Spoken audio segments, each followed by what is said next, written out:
మన ముకుందా జ్యువెలర్స్ వారు ఇప్పుడు వడ్డానం మేళా జరుపుతున్నారు. అన్ని వడ్డానాల మీద VA ఫ్లాట్ 9.99% మాత్రమే విత్ జీరో మేకింగ్ చార్జెస్. ఈ ఆఫర్ అన్ని బ్రాంచెస్ లలో. ఏపీ ప్రజలకు మంత్రి నాదెండ్ల మనోహర్ శుభవార్త తెలిపారు. రాష్ట్రంలో 5 కేజీల గ్యాస్ సిలిండర్లను అందుబాటులోకి తీసుకురానున్నట్లు స్పష్టం చేశారు. ఈ మేరకు LPG గ్యాస్ ఏజెన్సీలతో సమీక్ష నిర్వహించి పంపిణీకి అవసరమైన మార్గదర్శకాలను సిద్ధం చేసినట్లు తెలిపారు. గ్యాస్ విషయంలో ప్రజలు ఆందోళన చెందాల్సిన అవసరం లేదని, ఎలాంటి కొరత లేదని కూడా హామీ ఇచ్చారు. ఈ సమావేశంలో గ్యాస్ ఏజెన్సీలు, ఆయిల్ కంపెనీల ప్రతినిధులు పాల్గొన్నారు.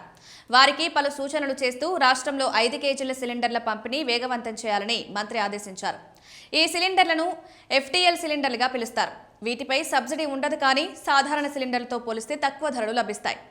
ఈ సిలిండర్ పొందడానికి ముందస్తు బుకింగ్ అవసరం లేదు. వినియోగదారులు నేరుగా గ్యాస్ ఏజెన్సీ కార్యాలయానికి వెళ్లి అవసరమైన డాక్యుమెంట్ సమర్పించి వెంటనే తీసుకువెళ్లొచ్చు. సెక్యూరిటీ డిపాజిట్ కూడా అవసరం ఉండదు. ఇది ముఖ్యంగా చిన్న కుటుంబాలు, తాత్కాలిక వినియోగదారులకు ఎంతో ఉపయోగకరంగా ఉంటుంది. రీఫిల్లింగ్ విషయంలో కూడా సులభతరం చేశారు. బుకింగ్ అవసరం లేకుండా నేరుగా ఏజెన్సీ వద్ద గానీ, కొన్ని పెట్రోల్ బంకులు లేదా అనుమతించిన దుకాణాల వద్ద గానీ గ్యాస్ నింపించుకోవచ్చు. గ్యాస్ కొరత పరిస్థితులను దృష్టిలో ఉంచుకుని ఆయిల్ కంపెనీలు ఈ విధానాన్ని ప్రవేశపెట్టాయి.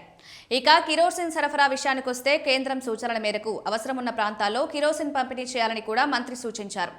దీంతో గ్రామీణ ప్రాంతాల్లో ఇంధన అవసరాలు కొంతవరకు తీర్చబడే అవకాశం ఉంది.